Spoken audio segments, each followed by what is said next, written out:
Welcome to Lost in South Oz. I'm Bridget. I'm Julie with my mouth full. Yeah. We're having lunch, but we thought we'd have a chat, and we might make this a bit of a regular thing. Hopefully on Fridays, eh? We went to KFC and we got some food, and we're sitting out here on the siding, and we're hoping that maybe, we're hoping that there may be a train going through. There's definitely a lot of carriages that are sort of, wagons that are loaded ready here to haul. But I don't know, like, I don't know, what are we eating? So we're eating chicken nuggets, but anyway. Well, I think this is probably YouTube telling me that I'm live, right? Could be. I don't know, yeah. Okay.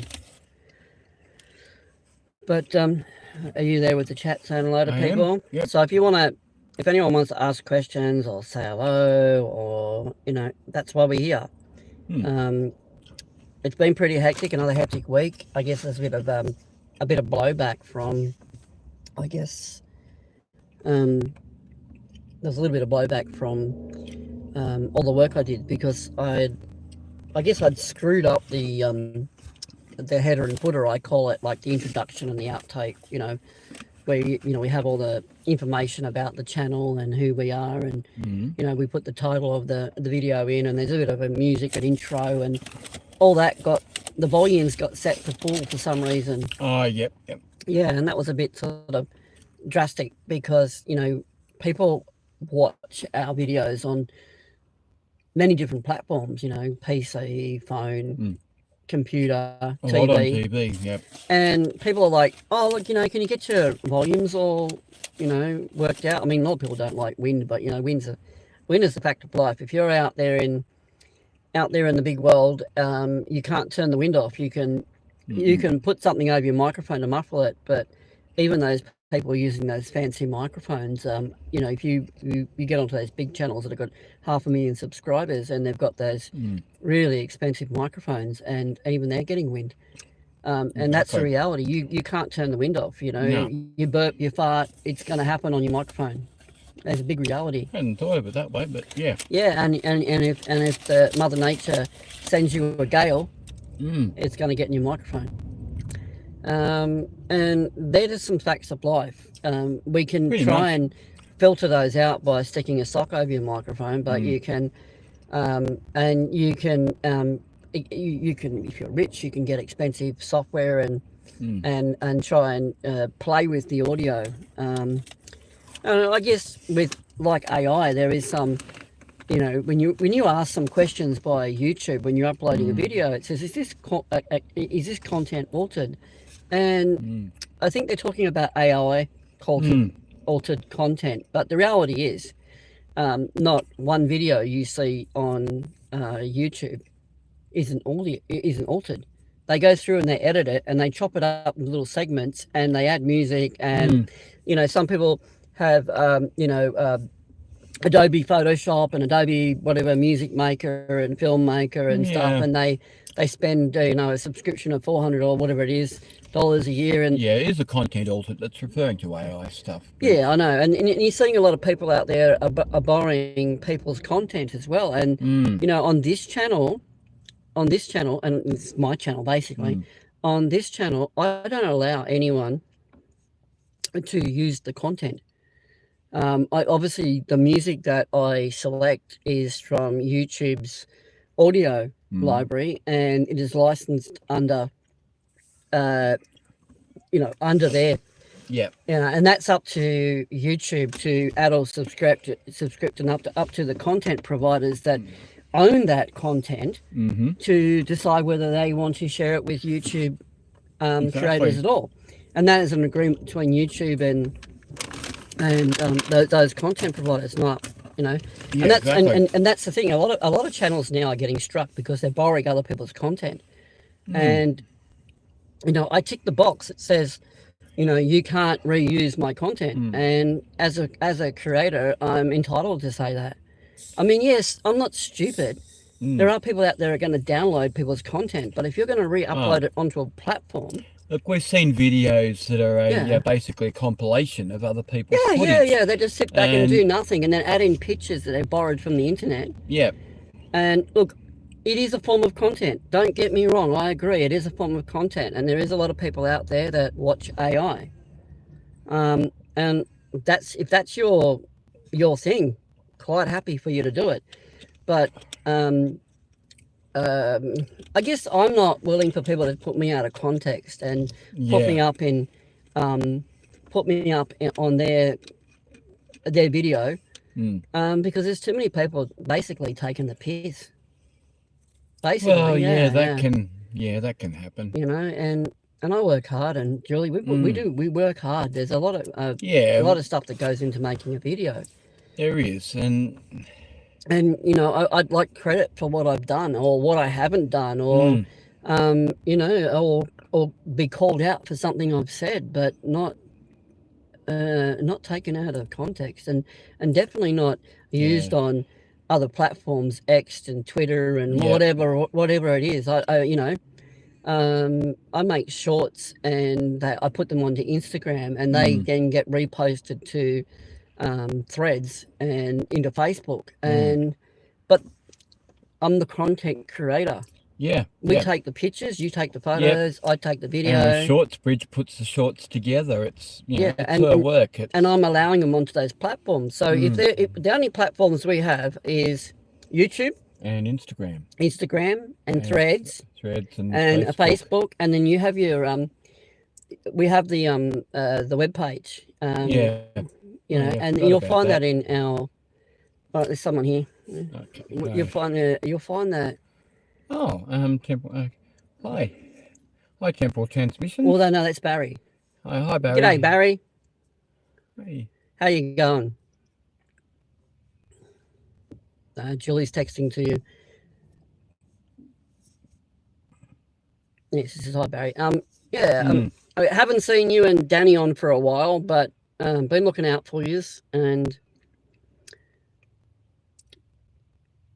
yeah, so, and I look forward to a live video from Temple Transmissions and History Hunter Dan Under. But I know they've got things going on just like we do, so.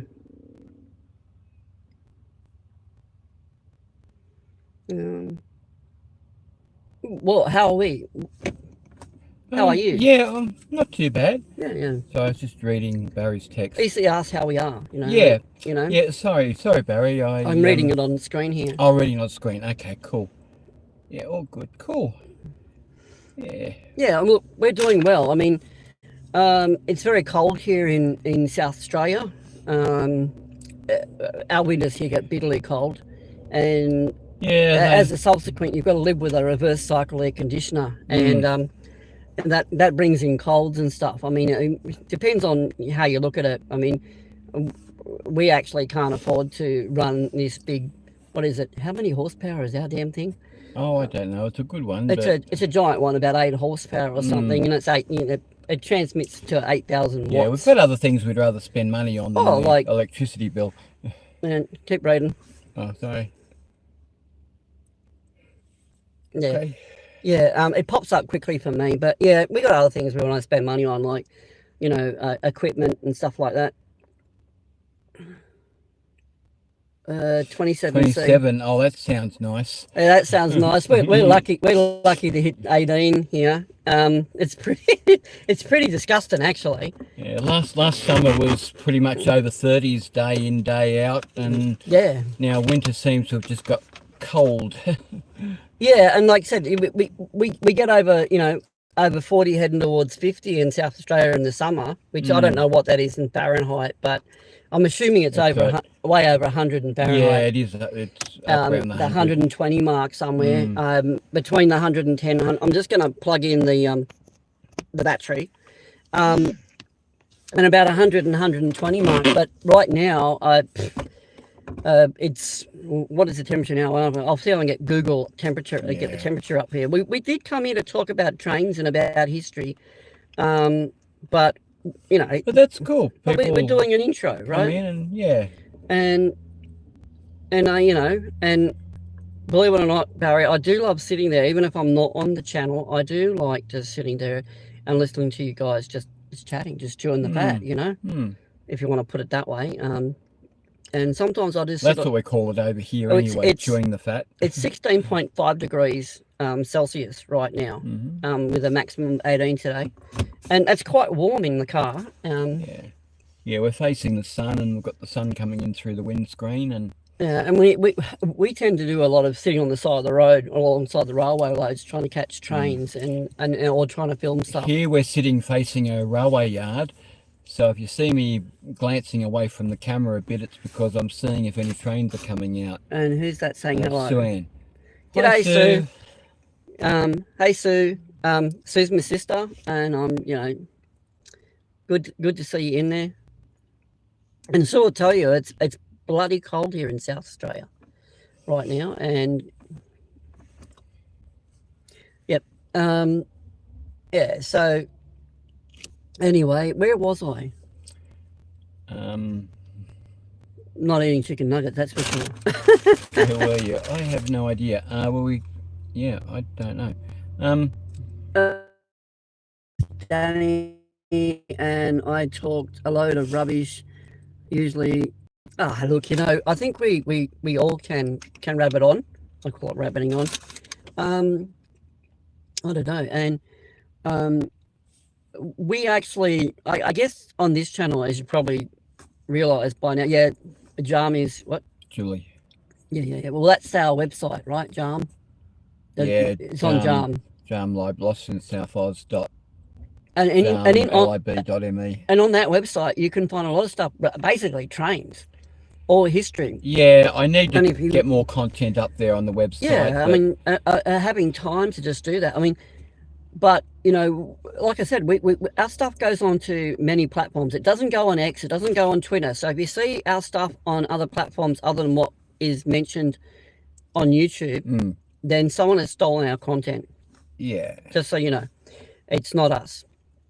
What else? An update. Like I said, there's quite a few videos coming in the works. There's actually a couple of good train ones coming up. If you're looking for trains, there's one on National Railways, the museum. Yes. And there's one on an old platform, an old line. In Plympton. Yeah, well, in South Australia, we had 2 steam train lines. They were never they'll never electrified at the time when they were train lines, and they were never other than being steam, they were never diesel. Yeah. So the actual tram lines that were going out, what's the tram line now going out to Glenelg, there was 2 lines. The one that's existing now was always there, and it was a steam train line. But the other one that goes out through Plympton was the, what's it called again? What's your name, Bay? Holdfast Bay. Holdfast Bay one. And it swung around and came in to Glenelg a different way. And it was a completely separate railway line at the time.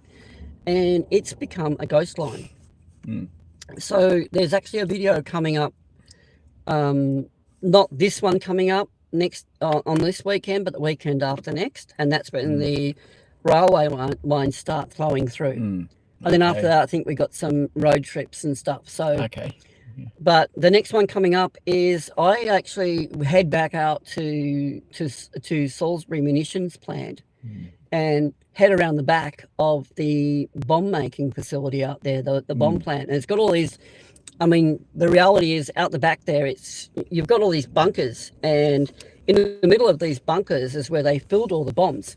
Now, I didn't especially talk about tall boys and stuff like, because that was in the UK and Grand Slams and stuff like that. But there was some massive bombs made in South Australia, and about 1/2 ton.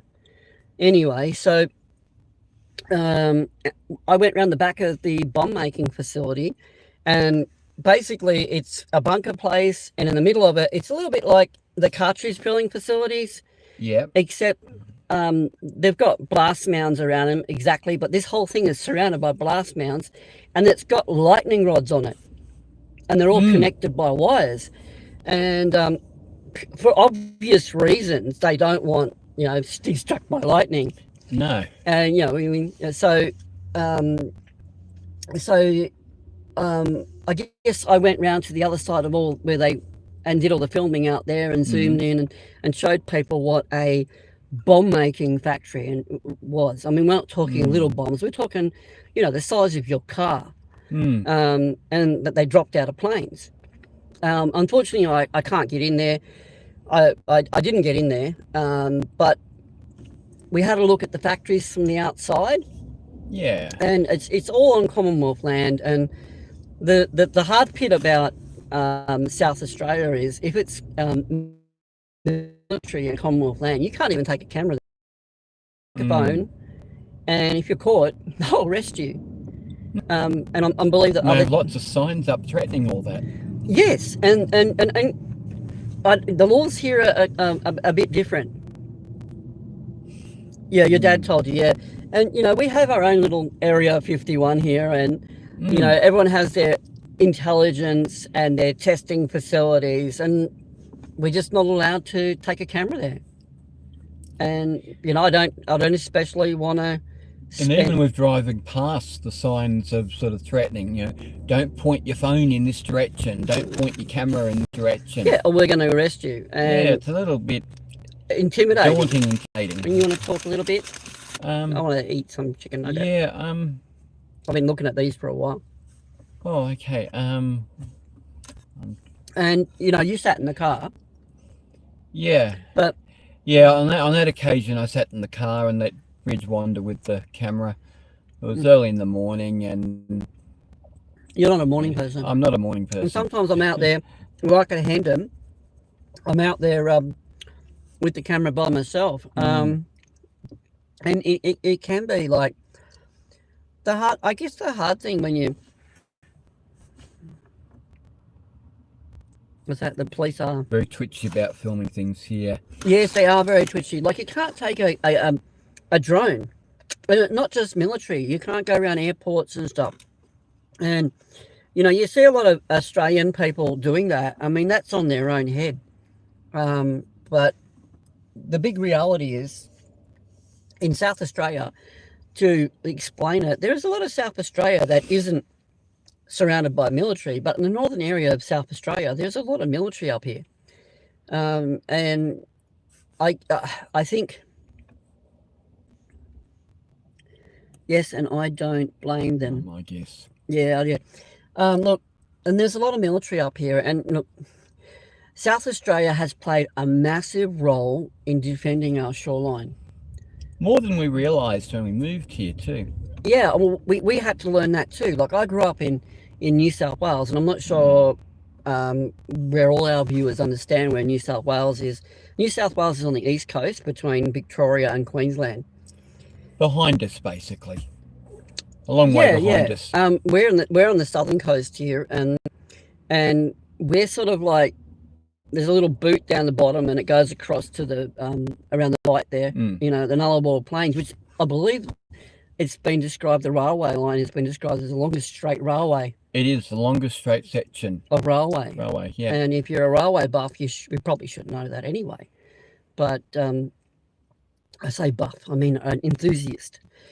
I've got a lovely picture in an early last century encyclopedia of the guard in the last wagon of the last, like in the guard's van, the last vehicle on a goods train going across the Nullarbor Plain on this straight section, and he's got the back door of the train open, and you just see the rail going out literally straight to the horizon. Yeah, it's an amazing photo. And when we're out at the National Railway Museum, which is the video we've got coming up in a couple of weeks, yep. You saw the tea and sugar train. The tea and sugar train. Yeah. Oh my God! And that didn't stop running until 1970, 80, 79 like or something, or I can't remember. I can't remember the stats of the information off the top of my head, but it was around 75 to 80. Yep. And it ran across the Nullarbor Plain, and it connected all the people in those little towns to basically. If you look up tea and sugar train on YouTube, I think there's at least a couple of videos about it up there. Yeah, well, yeah, that video is on, who's that? Temporarily, that's coming up in about. I'm going to think of. I've got. The next video is going to be. What's the next video? I said it was going to be. No, I lost track of Yeah, that. it's in a couple of weeks. I think the next video is, it's on the bomb factory up at Okay. Salisbury. And then we've got the Plimpton station, and then it's in a couple of weeks. Okay. They call it the National Rail Museum, but it's essentially the railways of South Australia, Northern Territory, because the federal government in the 1970s took over the South Australian, most of the South Australian rail system. Yep. And the federal government had already been running trains across the Nullarbor, but then after they took over the South Australian railways, they became part of National Railways. So it's national in the sense of run by the federal government, not railways from every state are in this museum. Yeah, because we had South Australian Railways here, Yeah. and they're basically, I don't know, the commuter trains here are electric and diesel, and they basically do the CBD and to some of the outer areas, but it's very limited to where you can catch a commuter train. Very, very limited. And that's probably because of the change of gauge. Yes, it was partly Well, the that. track that's running beside us is standard gauge. standard gauge, and everything else in South Australia was broad gauge. It's broad. There was narrow gauge as well. Yeah. South Australia ended up at one stage with narrow, standard and broad gauge rail. Yeah. And some locations had all three tracks, and you had to have switches, point work, to get from one track to the other that was geared up for all three gauges in the one track. It was very, very complicated. And if you're travelling interstate, you actually had to get to the border, go over the border, and then a train waiting for you. Yeah. And you moved all your baggages, and you moved into another train, and on you went. So when I was travelling from Sydney to Adelaide by train as a kid, I remember we caught the train from Sydney through to Peterborough in the sort of mid-north of the state, and we changed there. That was standard gauge, and then we changed at Peterborough to a broad gauge train to take us into Adelaide. I did two trips when I was a kid. I went one to Queensland and one into Melbourne. I do remember coming to South Australia. So we came across South Australia because my uncle used to live here. Back in the days when I was a kid here, all they had was grass fences. Yes, do you want to explain what a grass fence is? A grass fence is a little bit like a bamboo fence, but yeah, if you can picture a bamboo fence, that's basically what we're talking about. Yeah, and anyway, so I guess when I was travelling when I was a kid, we went over the New South Wales border into, say, Victoria, and we changed. Yeah. We got on a train and it took us into Victoria, into Melbourne. No, you would have had a train straight through. Oh, straight into Melbourne, and then you changed if you went on to South Australia. If you went on to South Australia. But going to Queensland, you changed at the border. Yeah. Up until the 1960s, what Bridge was saying was correct. If you were going Sydney to Melbourne, you had to change at Albury on the border because it was standard gauge in New South Wales to Albury, and they didn't have a standard gauge line down to Melbourne at that point. Yeah. But now they have. Yeah, and so that's a bit of history for you, I guess, on travelling from New South Wales to other states. You can now travel from all the mainland capital cities by standard gauge rail. Well, we have what's called transcontinental now. Well, yeah, we've had that since 1913. Yeah, but originally it went from Perth in WA just over the border in South Australia. It just went through to Port Pirie, I think, in South Australia, and that was known then as the Transcontinental Railway Line, and that was operated by the federal government, not South Australia, even though it was mostly in South Australia. So, if you watched our videos on the Ghan and on the Indian Pacific, and we got some guy who watched our reels, and I can't remember what his name is. There was a guy that watched our reels, and a lot of people just watch reels. They watch shorts, reels, and he said, "Look, why is it called the Indian Pacific?" Oh, okay, yep. And I responded to him because it goes from the Indian Ocean to the Pacific Ocean. Well, actually, the first train left Sydney in 1970. in 1970, and it travelled from Sydney to Perth, not the other way around, which is what the title would think. And so it's not the Indian Pacific. It has nothing to do with Indian No. or India. It has to do with the oceans. So, and it's one of the few international transcontinental trains. Yeah. And the other one would be the Ghan. Yes. And there's another one in. There's stuff in Europe, but we have two trains. You know, there's a plane taken off, and so we have those two trains, and at some stages they've gone into Sydney. For a short time they had a train that ran from Sydney to Alice Springs. The Ghan is that doesn't run nowadays. The Ghan has only ever run from Adelaide to Alice Springs. Yep. And then when they built the line from Alice Springs through to Darwin, the Ghan got extended from Adelaide through to Darwin. Yeah. And we've got videos now on from where we're sitting now on the Indian Pacific and on the Ghan going through. And at the National Railway Museum, there actually are some of the carriages and locos from the old tea and sugar train, and from the and from the I think it's the old Ghan. The old Ghan or the Overland? Or was that the Overland? It might be both. Maybe both.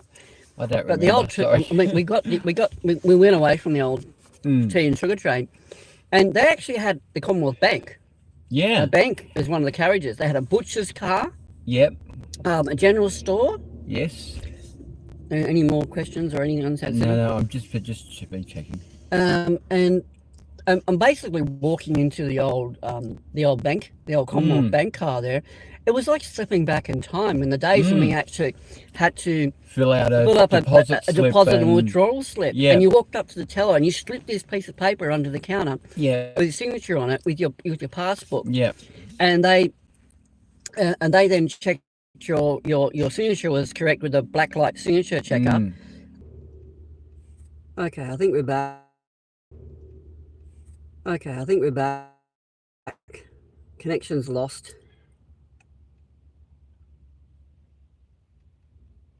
Are we back up online? It says we're live. Yeah, I think we're. I think it just lost connection. I don't know why that happens, but we're back up.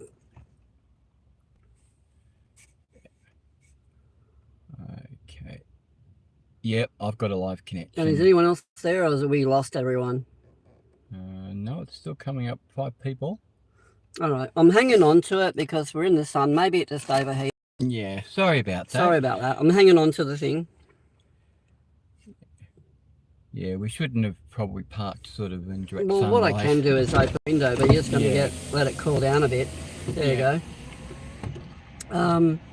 Anyway, where was I? The old tea and sugar train, and and the Commonwealth Bank. And Bridge was describing when we walked into this carriage of the Commonwealth like Bank and the Rail Museum. It was the old, paper withdrawal and deposit slips and so on. And the train was basically a shopping centre on wheels on a small scale. Yeah. But you had, as Bridge had been saying, your butchers, your grocery carriage, your banking, it was all there. Yep. And that was the only way to get supplies to these isolated communities along the Nullarbor, many of which were there to maintain the rail line. And now that rail maintenance is not so, doesn't need quite so many people, so many communities close together, the train stopped running and supplies, I guess, are flowing in and so on. It doesn't run anymore. I mean, before no, the tea and sugar train doesn't run. Before it stopped running, they took the butcher car off. I remember seeing a video on that one. That's right, they did too. Yeah. Anyway, so we talked a bit about South Australia, but both you and I came from New South Wales. So, and as a kid, and it's no secret that we're in our 50s. And I went to school, and I'm not sure if anyone is aware of the trains in New South Wales, but when I went to school, it was an old red rattler. And to explain because they're basically red. And they rattled. They were boxes on wheels. Yeah, basically. And that you had manual doors on them, and as a school kid, you know, there wasn't much seating, so all the adults sat down on the train and kids had to stand up, and you stood in the doorways. In the open door of a moving train and, at, you know, 60, 70 k's an hour. Sometimes 100. Yeah, not very often, but And sometimes, you know, and sometimes as a kid, I remember you'd lean on the door handle on the side of the train as it's flogging along the bloody corridor. And, you know, occasionally people fell out or went between the platform and the train, and this sort of stuff Given happened. the risk, not as often as you might think. I've had to drag people out. But yeah, you know, and I'm still traumatized by that stuff. I'm amazed more people didn't fall out. But I've had to drag people from between the platform and the train. You know, it's just horrible stuff. Bridge gets all the interesting stuff. Yeah, I know. But sorry, I'm not dismissing. I've had to deal with the consequences of 3 fatalities in my railway career, and yeah, it's not really something I'd wish on anybody. Well, I don't know. I mean, so you do remember the old rattlers? Yep, don't pick on the Rattler. Well, we're not picking on them. No. I mean, they're an icon. Although there's none of them. There's none of them running anymore. I mean, there's 4 carriages, I think, as part of the Railway Museum that rolls into Central now and then if you want to have a look at them. But I think they're timber ones, the old timber red rattlers.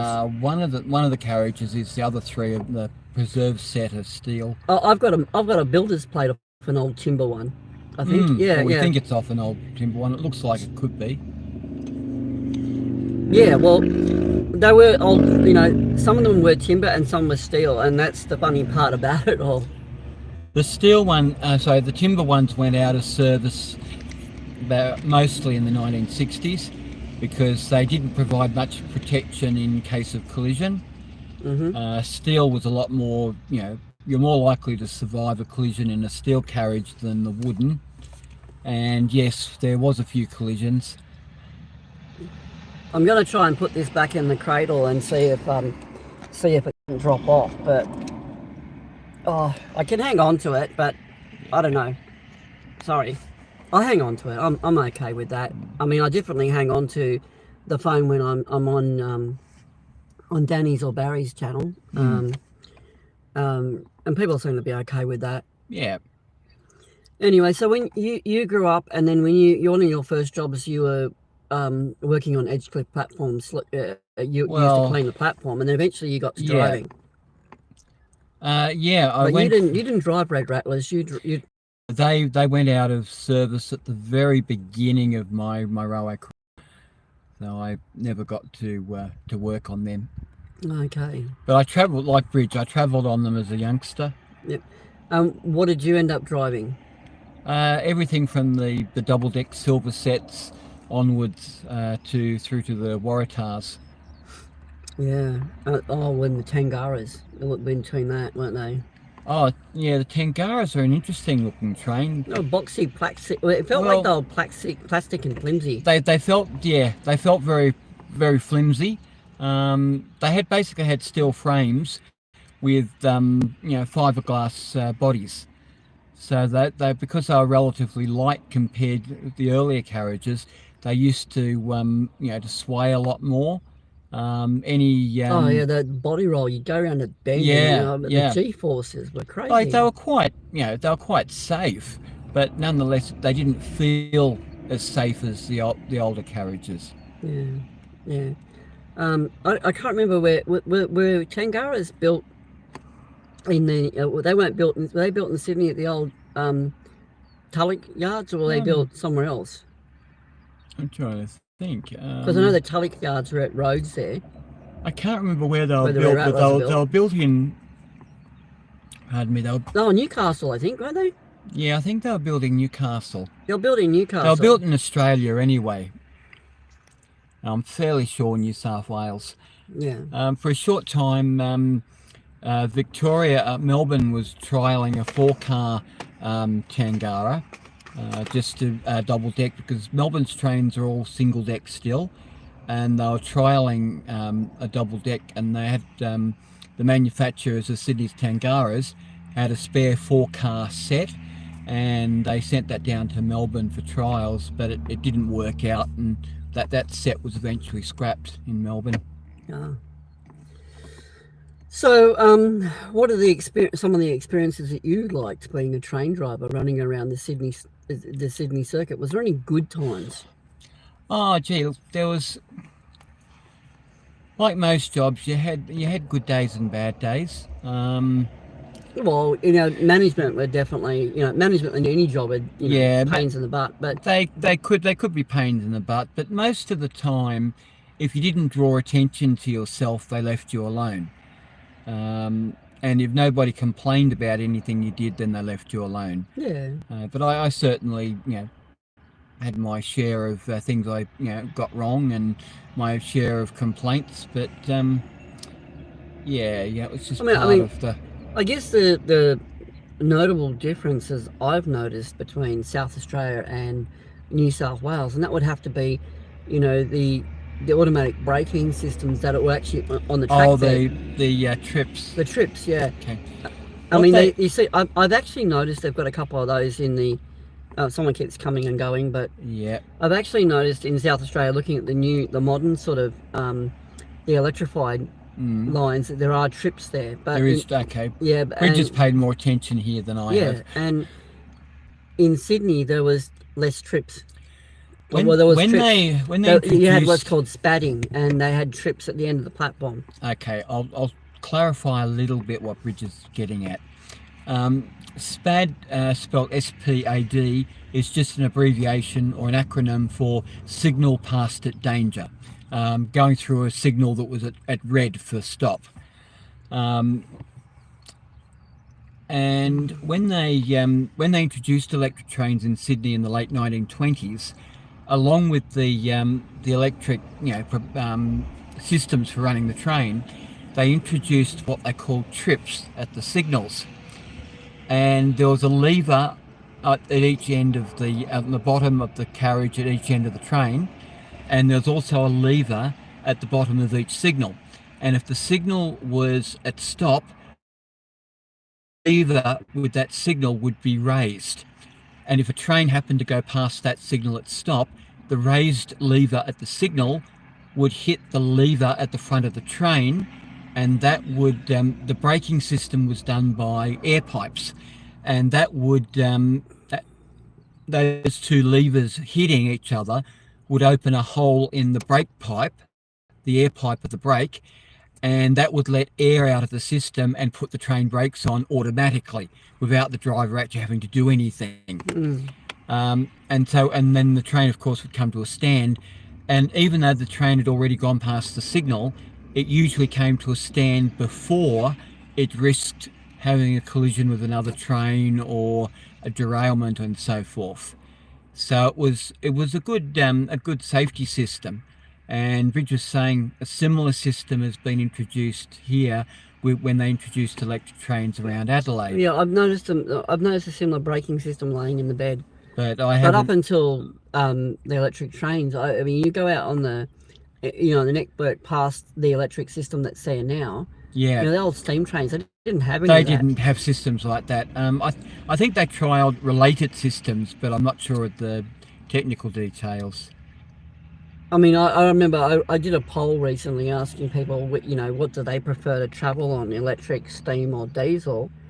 We've actually got a supervisor coming out here now, so and you were driving it. But anyway, we were just looking at the rail yard while we're talking. Yeah, and we were and I asked people, a lot of people sort of like electric trains, and there's a lot of people out there that like steam and diesel. And to be honest with you, I find diesel locos interesting. Bridge, I see a train rolling up. Oh, wait a minute. We may have a train. I'm going to ignore the text for a minute, people. We may have a live train coming out of Bolivar Yard here. So and if we do, I'm going to switch it around so you get a view of what we're looking at. And I'm going to step out of the car and take some photos. And you might get a photo leaving this yard.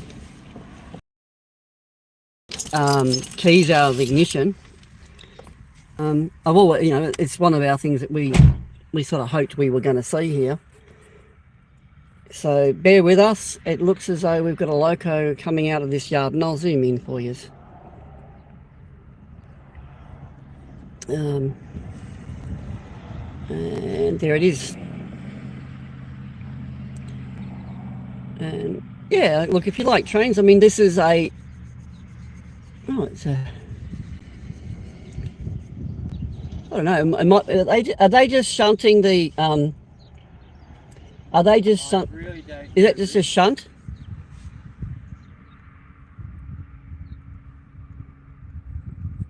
It's an SCT, isn't it? It looks like it.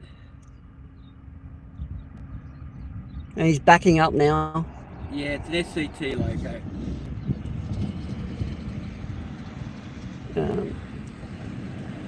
And now he's backing up, so maybe he's connecting to the connecting to the carriages, or to the, maybe he's connecting to them. Yeah, it looks like he's hooking up to them. What they call shunting. Sorry, Julie's getting in. I don't have my gimbal on me. You're not set up in the gimbal, so I'll try and get back in. But I got a couple of pictures of the locomotive. From where we are, we can't see right into the yard to see the the wagons. What does she write? Where did I put? All right, I'm going to swap the camera back until they come out. I'll swap the camera back until they come out. We were kids. Yeah. We were kids. Yeah, that was what. Are you talking? Are we talking about the Red Rattlers? Is that the Red Rattlers? Oh, gee, it was fun going to school on those Red Rattlers. He's just backing up and hooking up to the, I guess what you call wagons. Yeah. If he's leaving the yard, we'll get you a photo of him. We'll get you some footage. And we'll know about it because the level crossing, which is immediately behind us, we'll start the bells will start going and boom gates will come down. So yeah. And if a train is coming through on the main line, we'll hear the boom gates and the bells of the level crossing too. But he moved up, so we thought we'd get a photo of it for you. Yeah.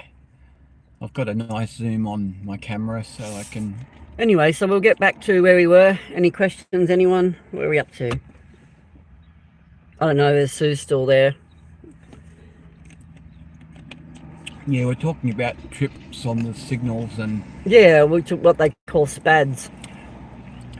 And they also had these trip arms on stations at the end of the line.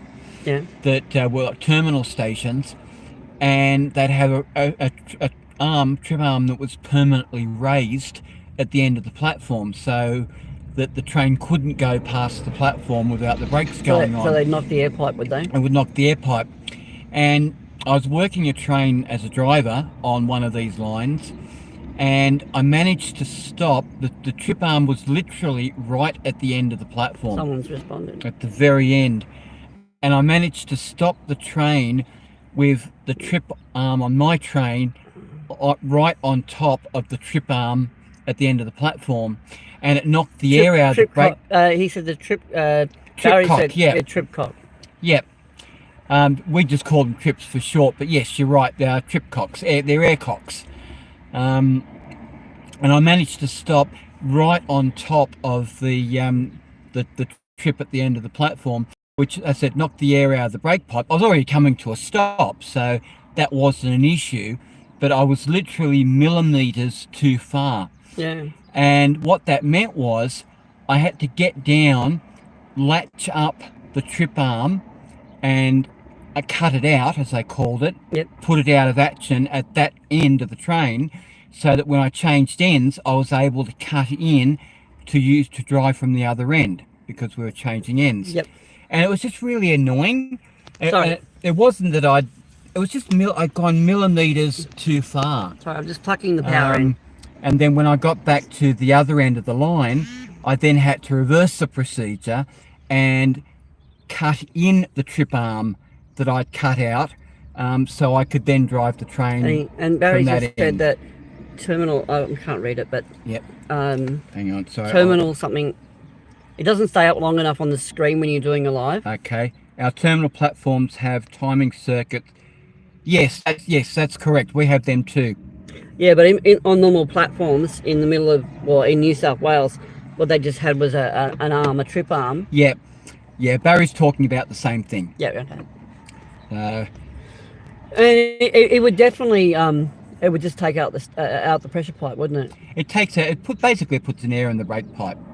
It opens up the air pipe for the brake. And yes, we had these ones on timing circuits, like Barry wrote, often in the middle of the platform, so that it forced you to slow right down before you came to a stop, which is it's a very good safety feature. Yeah. But sometimes, if you didn't have to be much over the speed that was timed for it to catch you, and that happened from time to time. Yeah, quite often, and then you'd be up on charges because you'd taken out the thing, and they call that a SPAD. Yeah, they start to get stricter on that these Yeah. days. They would probably read the riot act to you, but back in my day, all you had to do was make sure the guard didn't open the doors and build the air back up in the brake pipe and get to the end of the platform. Yeah, basically managed to the hilt, right? Oh yeah, these days it's got way managed. Okay, Sue says she's off. Yeah. So what's hang on. Oh, she's got to go at 2 for about 30 minutes. Okay, Oh, she's here okay. till about 2 o'clock. You're here to about 2. Mm. Okay, well Oh, okay. I've just noticed I had a message from Danny on my Instagram, but I'm not going to read it out, and it's probably a bit rude. Anyway, so any other experiences driving a train around Sydney that you? Oh, let's see. Well, I had to report a peacock crossing the track in front of me. What about you've had the odd people? Let's not talk about suicide, but you've had the odd couple of people, sort of some really strange incidents with people passing off on train lines. There's some weird things that happen on train lines. Yeah, I tended to find all the odd things. I didn't run over. Talking about the peacock, I didn't run over the peacock, but it got out of my way before I got to where it was. But I decided to ring train control, and because I figured a peacock around the southwestern suburbs of Sydney, it was a bit unusual, and I figured somebody was probably looking for it because they're not native to the area by any means. Yep. And so I rang train control and said, look, I have to report a peacock just crossed the rail line at around this location. It's near a place called Liverpool, as it happens in Sydney. Does everyone know what a peacock is? It's basically a lyrebird, It's a very large bird. Yeah, it's a large bird. They have a lovely fan tail when they open it up. They're a beautiful bird, and I certainly didn't want to run over it. Yeah. But because it was so unusual, it was like train control goes, huh? And I had to kind of explain to them basically what a peacock is and why I was reporting it. And I don't know what they did about it, but I'd done my bit by reporting it. Another time, a fellow was trying to be helpful. He was sick, and he, instead of spewing up in the passenger section of the train, gross. he went between the carriages, and it was a Tangara, and it had an enclosed walkway area between the carriages. And what he did was, there was a gap between the floor of the gangway and the sidewalls, and that's where he spewed. Okay, he really did the right thing, but what he did was his false teeth fell out and fell in this gap. And I'm about to signal the driver to, I'm going to close the doors and we'll get going. And this fellow's waving at me, getting my attention, and so I wandered down, and he tells me what's happened, and I'm thinking, how did they get them? Hang on, are we talking about the peacock or the? Hang on, yes, that's right. Well, how did they get there? Hang on, I'm just typing to Barry. And is Dee's in there? G'day. Yeah, sorry, I haven't been able to type to every. Oh yeah, hi Dee. G'day from. And I didn't have a two clue individuals lost in South Oz. What was between the floor and the sidewalls of the gangway. But anyway, while I was scratching my head figuring it out, he reached his hand in and pulled his teeth out, and okay, good, he's got his teeth back, we can get going. The really scary bit was all he did was found a tap, Okay. rinsed his teeth off, and Barry shared a story. He had the toupee. oh gee, yeah, I get that, Barry. Rescue a woman's toupee. Yeah, she was having chemotherapy, and her hair had fallen out from the chemo, and so she was wearing a wig instead of having just a bald head. Oh God. But there's, I mean, I remember when I was, I'm 56 going on 57. I mean, when I was young, I've gone down to the station and there was this couple. I'm meaning by a couple, I mean there was a mother and a daughter, and I would have been. Thanks, Barry, for your contributions. Yeah, great. Yeah. Is he off? Is he? No. I was okay. just thanking him. But I remember going down to the station at Concord West, which is in Sydney. Yep. And I would have been in my 20s, maybe pushing 30. Mm-hmm. And I got to the top of the stairs, and there was this couple. It was a woman and her daughter, and the daughter would have been 18 or so. Anyway, and she'd been starving herself, and she was applying to be in the Air Force and whatever, and she was going for, I don't know what it was, part of a medical or something. And anyway, so I was walking towards this couple, and she basically collapsed right in front of me, and I've stuck my arms out and grabbed her. And she didn't hit the pavement. Well, it was ash built up on the overpass when you go through anyway in those days. And I'm like, do you want me to call you, an ambulance, whatever? And no, just get me on the train. Just get me on the train. They explained that she was going for a medical with the Air Force, and she had to lose weight. So she'd been dieting. So I basically carried her down the stairs, and it was 2 flights of stairs. And I put her on the train and then jumped off the plane, off the train, just as the doors closed. And they thanked me. And so that was the weirdest experience, apart from pulling people out between train carriages and platforms. That was the weirdest thing I've had to do, which was to physically carry a passenger and put them on the train. And my stepdad's hat blew underneath the Indian Pacific while it was in the platform at Sydney one time. And again, we were scratching heads as to how to retrieve it. And I'd just come in to start work for the day, and I thought, hang on a minute, I actually have authority to get down on the track. It's part of my training. I'm trained in how to do that and do it safely. So I spoke to the staff on the train and said, look, if you can give me a reassurance from the driver that he or she's not going to move the train, I'll climb down and retrieve the hat. So I can now say that I got off, that I put the brakes on, so to speak, for the Indian Pacific to stop it from moving. It was only for a minute while I retrieved it, but it was a bit of a, oh wow, I gave this instruction to the driver of the Indian Pacific, which felt pretty cool at the time. Yeah. I don't know. So, and I don't know if you read the screen, but Barry was saying that he had to rescue a woman's toupee from the track because she was having chemotherapy for cancer treatment and had a toupee because her hair had fallen out, and apparently it fell onto the track. And so, yeah. Basically, the amazing thing about that is that you've rescued it, because it's pretty embarrassing, Yeah. I mean, I don't worry about my teeth, and I don't wear my dentures, but some people it's a concern, and and these people travel by train, and it's a humanitarian thing to do. It is, yeah. And it's giving back that dignity, and you might think, oh well, it's just a toupee. It's you can. No, that's important to this woman. Yeah, and they're expensive. Yeah, that too. So that's a great thing to do, and I really do mean that, because it's I don't know. It's just something that helped her out. Oh, I had a chicken on this platform one time too.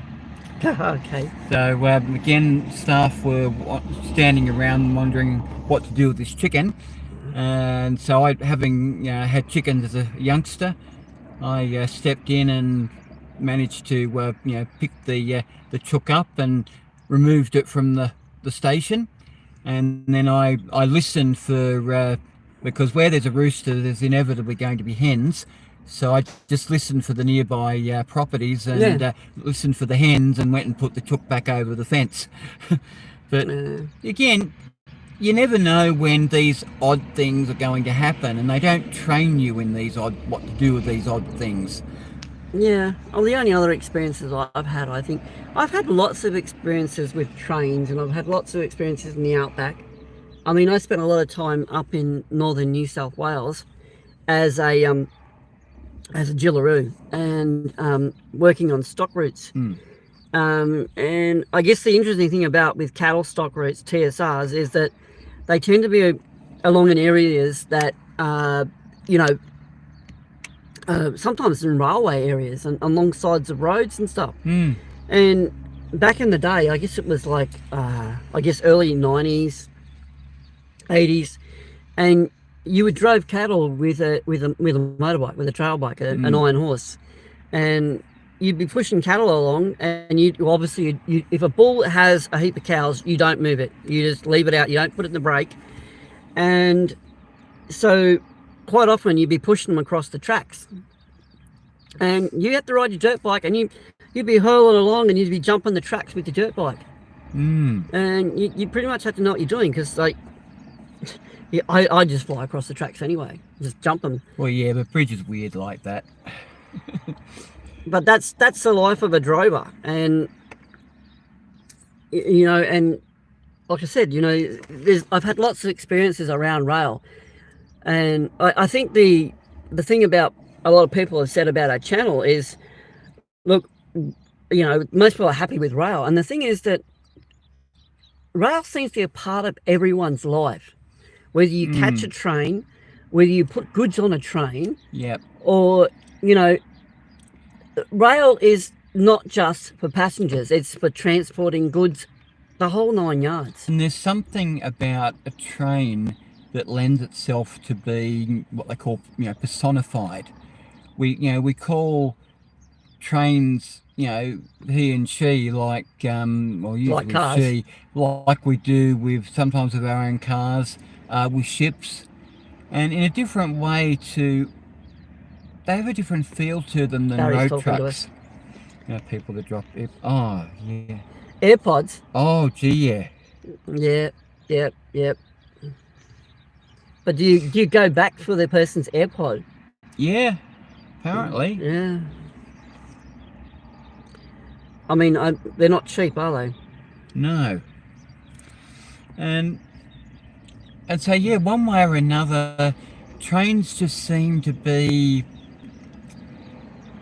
they get themselves into a community's identity, a railway line. Well, that's what we're talking about. More so than roads do. That's what we're talking about, the tea and sugar train. I mean, yeah, that was the backbone of a community. It was probably the one big event that happened during the week for that community. It would, exactly. And it's, that's what I'm saying. I mean, like, I don't know, as a school kid, that's what I was trying to convey. As a school kid, catching a train to school was it was big. It was big. What's Dee saying? Putting coins on the track. Oh, that was Dee, and was that Sue as well? Sue mentioned that as well. They used to put coins on the track. And flatten them. I think as kids we all sort of tried to do that, and did it actually work? Or it did. I was a good kid. I didn't actually do stuff like that, but they apparently they did. I was a little bit more of a terror on trains when I was a kid. Like I said, I travelled on Red Rattlers, and I lived in the western parts of Sydney, so we were Westies. Of flannelette shirts, flannies, and a t-shirt, and it was pretty rough out in the western suburbs of Sydney, and so coins weren't the worst thing we got up to on trains. Let's just put it that way. Well, yeah, I had school kids at my school that would pull out the light bulbs and throw them onto the track, and Yep, yep. seats would get thrown onto the track, Yep. and There was a whole service set up at picking up train seats. there was, yes. In fact, I had a fitter and turner from one of the maintenance centres travelling with me once, looking for seats that had been thrown from the train, and he's told me it was often easier for him to pick up seats from the side of the track than to order in replacement seats. 20-cent pieces. See, they I can understand, florins and sixpences and stuff like that, but 20-cent pieces are quite solid, aren't they? They are solid, but a train has a lot of tonnage, Bridge. It'd flatten it. Yeah, and a lot of people don't realise. I mean, like road trains and stuff. Trains are a lot more. With Trains a lot hundreds more, and hundreds yeah. of ton. It's not going to get out of your way. No, not in a hurry. People pull the handbrakes on trucks, let alone trains. So I guess I'm thinking if a train runs over a 20-cent piece, it pretty much flattens it out. It would, I would imagine. Sadly, people will also put lumps of concrete across the rail and too, derail them. Derail the trains. If you were fortunate, the train had just run over it, but it would make a real clunk and so on. But yeah, there's a huge risk of derailment with concrete. That's to be honest, it's not funny. That's just outright vandalism. Well, it also puts all the lives of those people on those trains at risk. Hugely. Not just the train driver, but everyone else on it. Everyone else, exactly. So it's kangaroos. Yeah. Look, living out west, kangaroos, trains, road trains. I guess I could talk about some of my past life. They don't call cowcatchers particularly on the US steam locomotives. They don't call them cowcatchers for nothing. Yeah, well, look, we used to go out to the chiller and drop pigs at the chiller, as we used to hunt pigs when we lived out west when I was young, and the bloody things the truckies would tell us. You'd find legs and arms of kangaroos poking out of the radiator, and I'd say, mate, you had trouble with the kangaroo? And he said, yeah, bloody exploded.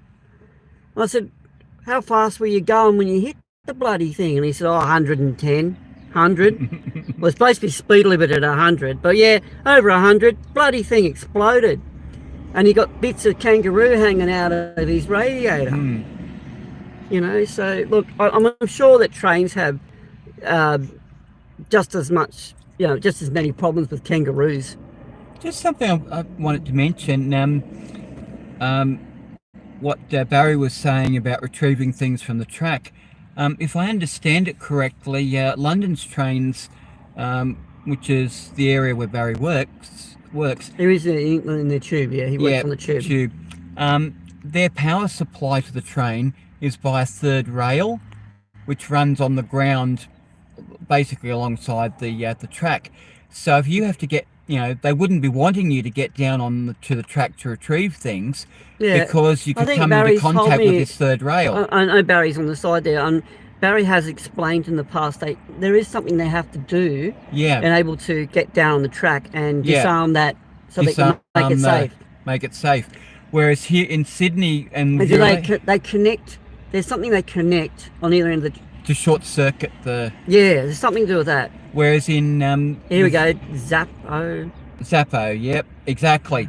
Yeah. With the electric trains in Australia, they're operated by overhead wires and the pantograph on the top of the train to connect the train to the overhead wire. So touching the rail track itself is quite safe.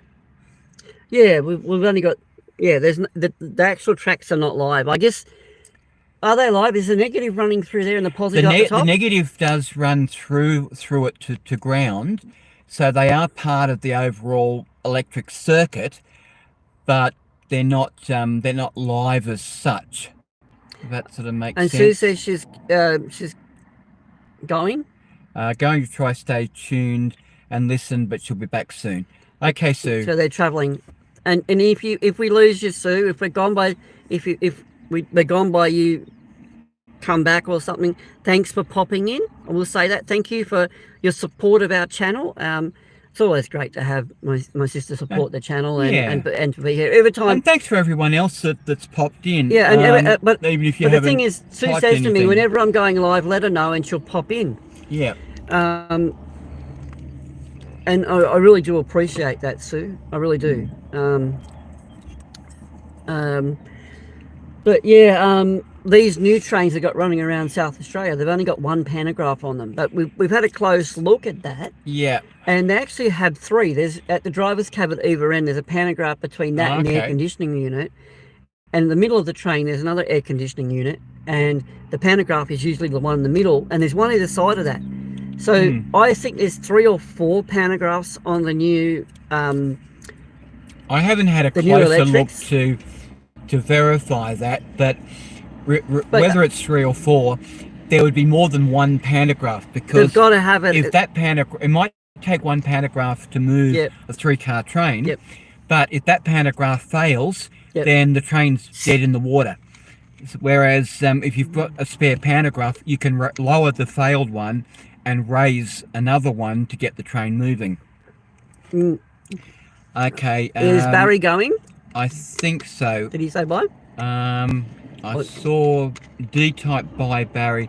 All right. Well, all right. Take care, Barry. Thank you for dropping in. Gone? Did you want to check the thing? I don't know. I know that Sue said she's gone. I'm looking. I didn't see Barry saying he was going. I just saw D just typed by Barry. Yeah, but Sue said she was going. Yes, Sue said she was. Oh, you're leaving, not Barry. Okay. Oh, I'm leaving, not Barry. Okay. Well, thanks again, Dee. Dee, thank you so much for popping in and talking with us. It's really good to have you here. Nothing like having a live and no one pops in and talking to yourself. But we will be putting this up for people to rewatch it. Thank you so much for supporting the channel and being here. Thank you. Okay, have a good day. And take care. Bye. Bendigo this way. Oh, Bendigo. Oh, okay. Down in Victoria. Cool. We've been through there. Bendigo Pottery. Visited the pottery. Yes. And they've got an antique store in there. They have. Glad to have you in. Bendigo's a lovely place to go visit. In Central Deborah Mine. The mine, yeah. We've been down the mine tour too. We love that. Very interesting place. Gold Country, yes. Yes. Yeah. Well, thank you so much, Dee, for popping in. Take care.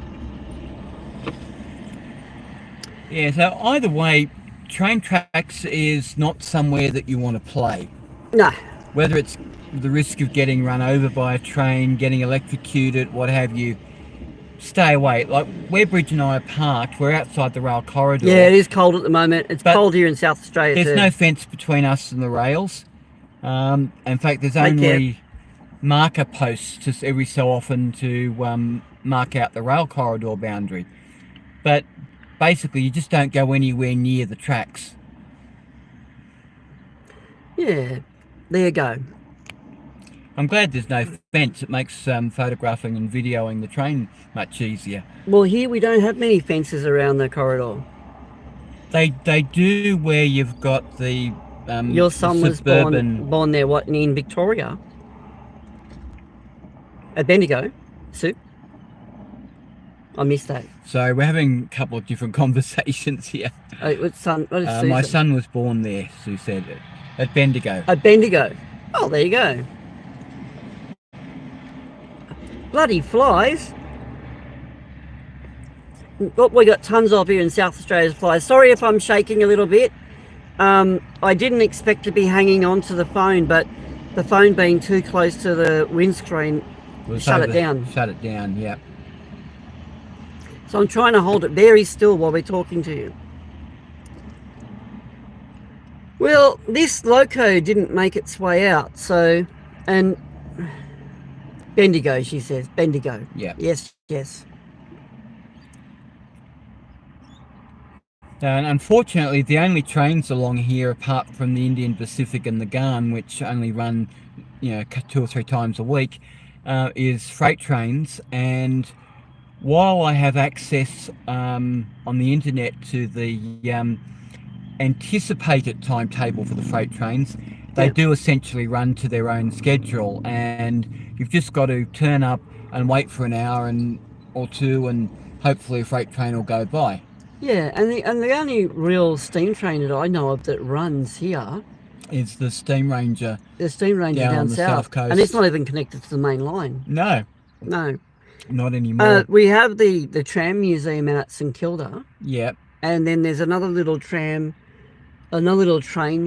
museum base thing back at Edinburgh, on the other side of Edinburgh somewhere. Oh, okay, yeah. Near that's more Salisbury. Model trains. Model train setup. They've got a circuit there. Yeah. Well, this guy's thundering down behind us.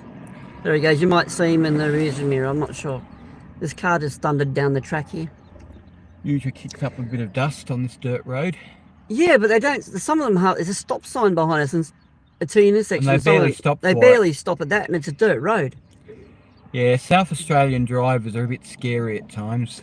Anyway, so look, we've been on for an hour. An hour and 10 minutes. My fingers are going numb from hanging onto the phone. So this week, just to recap, this week I think what they say is coming out on the channel. Oh, it will be the Bomb Factory at Salisbury. Bomb Factory, then Plympton Station. And then Plympton Station, which a lot of people don't realise, that line is the old steam train line, for Holdfast Bay line to and that'll be next. The Holdfast Bay one after that one. So you got the Bomb Factory from World War II, the Holdfast Bay, and then you should have. I think it should be the National Railway Museum. Yeah. So, and then there's a driving video. So, but in between that, we're going to bring little short videos and see what we can do. We have been out to the quarantine station and we did some video out there. Yes, so that'll be in the chain. Yeah, well, I've got to put it together because you go on a tour. There was so many people there. I tried not to get them in shot all the time. So how many clips did you get? About 9? About 90. Oh, 90 clips. About 90 clips. So there's a lot of editing to do for string them into a single video. Yeah, so I'm going to try and get a half hour or hour video. I don't know. I'll try and get a video out of it. You've got a short up about that, haven't you? I've got about 7 shorts up. 7 shorts up about 7 little shorts up about the quarantine station. Just off my mind, top of my mind, originally the quarantine station, because both Sydney and I know South Australia had a quarantine station, and well, all right, we're getting off a bit of rail here. They have tracks there, but it's all light rail. But this is the quarantine station tour we did, and originally it started as a tent city, and because they didn't have any buildings, it was 1855. And that was to basically passengers that were coming from overseas, immigration, stuff like that. And I guess if you were coming into state, you'd have to go for quarantine as well. But it started in 1855 as a tent city. It wasn't until 1879, I think. No, 1879. 1879, they put up the buildings, and they brought some. They had boilers to do electricity and to run the autoclave out there. And they had a lot of accommodation, and they brought a lot of accommodation from, was it San Francisco? Yeah, the early accommodation was brought across the ocean in flat packs, similar to IKEA furniture today. The whole buildings, and they were by ship in flat packs. But mind you, they were corrugated iron with timber frames. Yeah. And this was and they had a hospital. 1880s. They had a hospital out there. And they even had a doctor that lived on the island at Torrens, and his family, and a surgery. And then later on there was some more like Besser brick or brick buildings built out there. It was late 70s, 80s. Eventually it closed in 79. They had a jetty, so the passengers would come on one jetty, and they also quarantined. It started with sheep. Animals out there, and the animals had their own jetty. So that video is going to take me some time to bring out, and we continue to bring things to the channel, and like I'm trying to say, rail seems to have an integrated part of everyone's history out here, and rail gets a lot of interest on the channel. But the channel title's Lost in South Oz. So Yeah, we've but sort of began with rail. We've got a continued focus on rail, but it's also about but it history. sort of touches and everything. I mean, like other interesting for places. example, light rail was part of the explosives. Yeah, and yeah. they supplied It's how they carried explosives around the production facility and storage facilities. well, not just in the military, but in the private. So, like the Dry Creek Explosives Depot, they run the explosives from Dry Creek Station to the explosives depot, and then on the other side out to the like River Inlet or Marshland. Yeah, and that was a horse-drawn. It was all horse-drawn. So we're talking by horse. So we're talking two foot. Something like that. Yeah. It's about 2 foot gauge. They've got a model of a horse with one of the original explosive vans at National the Rail Rail Museum. Museum. And that's in the video as well. Yeah. So a lot of the mines were running light gauge. So you've got the mine out behind what's it called, that mine behind the prison system out there? Oh, Yatala. At Yatala Prison. Behind there was what was the mine called? It was something. I've done a video on that one too, and that was so the broad. I can't remember what it was a quarry. Yatala Quarry, I think. But that line going out there in the Yatala Quarry. Oh, the Northfields line. That was broad gauge, wasn't it? That was broad gauge. And then they the light gauge, the sort of the narrow gauge, went all through the hills, and then they loaded onto the rail out there. No, not Yatala. Yatala was just basically a long valley. It was a long valley. They had light rail. Oh, that's right. They did too. And they had the heavy rail going in. Yeah, you're right. You're right, Bridge. Yes, we saw. We saw. And there were passengers along there as well. Passenger train. Yeah, along the broad gauge section. Along the broad, but into the mine itself, it did come in. The train came in, and they loaded the wagons in there. Anyway, so there's I guess what I'm trying to explain is South Australia and railway seems to go hand in hand, and that's the same for any other state probably for a lot of countries. Oh yeah, yeah. Anyway, so people are dropping off. Okay. And I want to thank everyone for watching this live. Yes. And thank you for your continued support of the channel, and please do subscribe because it helps us out. It's free. Yeah. Subscriptions are free. It doesn't cost you a thing, and it helps us out to grow as a channel. Yeah. Anyway, I'm going to say thank you from me, Bridget from Lost in South Oz. Thank you from me, Julie. And I hope your day is, wherever you are in the world, wherever you are in Australia, thank you. And I hope you'll have a good day or have a good evening. All right, bye for now. Bye for now.